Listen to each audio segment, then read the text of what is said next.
Meaning of high-flying. High-flying.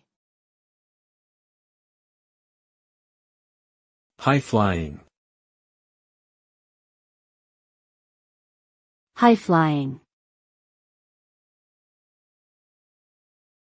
High-flying.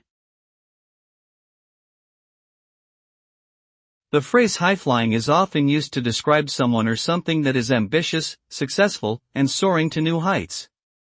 It can refer to a person who is achieving great things in their career or to a company that is rapidly growing and expanding. The term can also suggest an element of risk-taking or bravado. A high-flying individual or organization may be seen as bold and daring, but they may also be subject to scrutiny and criticism if they fail to live up to the hype. Overall, high-flying implies a sense of optimism, energy, and confidence.